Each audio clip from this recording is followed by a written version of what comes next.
Hello and welcome back to another History Rewatched episode. This week we're looking at Hitler and trying to answer the question, how did he do it? This is episode 4 this week for How Did We Do It, the in-depth study on Hitler.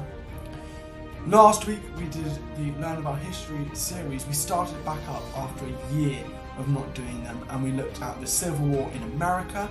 We are going to be releasing a Learn More section on our website www.historyrewatched.com to give more information about the American Civil War and to understand it more, with the episode linked at the bottom.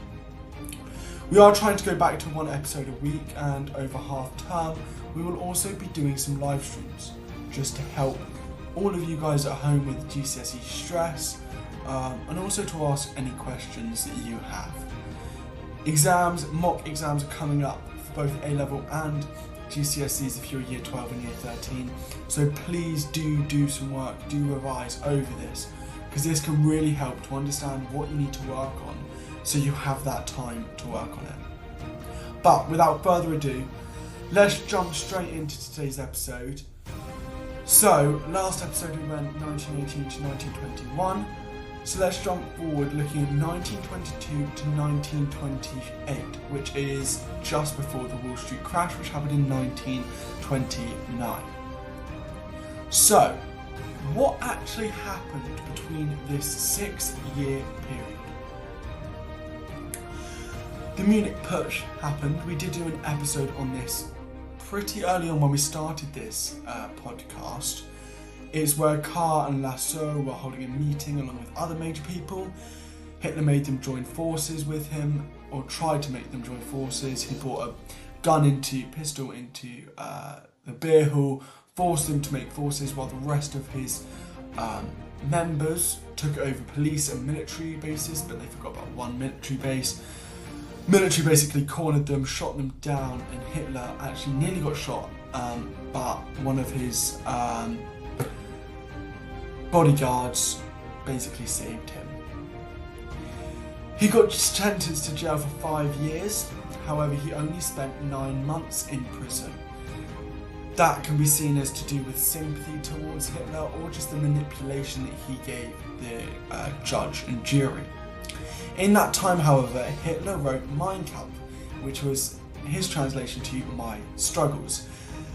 It was basically just a propaganda book which helped the Nazis gain lots of members. However, it wasn't all good. The Nazis were banned from public speaking until 1927, so they couldn't do anything with any other public. That wasn't what. However, what was bad for the Nazis wasn't really good for Hitler. He basically used creativity to try and get around loopholes.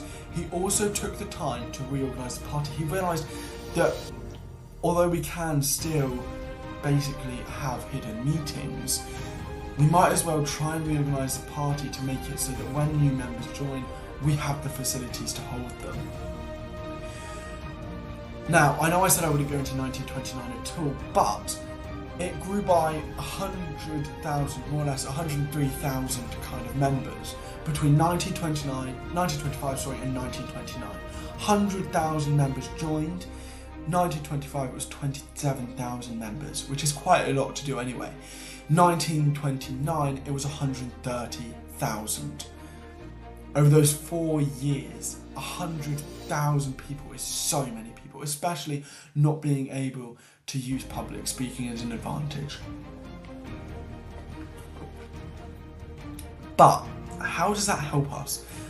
And how does that answer the question of how did he do it? How did he take over Germany and manipulate almost everyone in Germany to abuse his position? Well, we already know the power that he had and the influence he had when public speaking. He would go to public speaking events and he would book out a whole stadium. So it wasn't a problem for him to write a book, especially one which was able to be used to almost manipulate the people in Germany's thoughts and feelings towards him as a person. What's more, during the Munich Putsch, we also see the devotion towards Hitler. I spoke about this earlier. The security guard jumping in front of him to literally save Hitler's life. And Hitler only came away with a scratch on his arm. That just shows the devotion that he got from the members of his party. That manipulation that he had set him so much that they trusted him so much that they knew that if they died, the party would still be going. Not only the pure devotion that Hitler receives, which can be gained by the good leadership that Hitler has, but also the power to make everyone in Germany know the Nazi party. Lots of people, almost everyone, didn't like the party that was in power. Nobody did. The problem with, if something bad happens when your party is in power, people will be already looking at new parties to take over. And so the fact that the Nazis, the Nazi party and Hitler himself were evidently trying to take over the party that was in power and actually doing stuff towards that party shows that party will do stuff when it's in power, good or bad. It will actually do stuff for the people in Germany. And that's what people want to see. People want to see that a place will actually do stuff when they get in power and not just be a party and maybe put some rules across. That is all we've got time for today.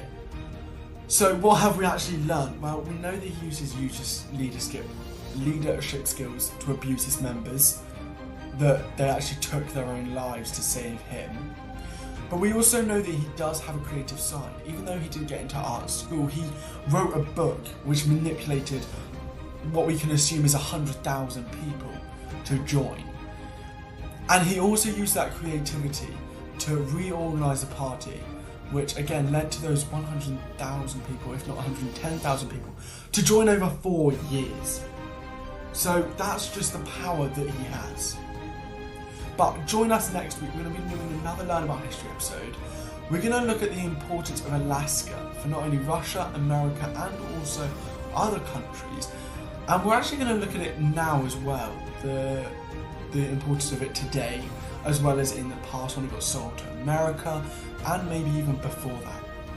So that's all we've got time for today, but we'll see you next week on History Rewatched.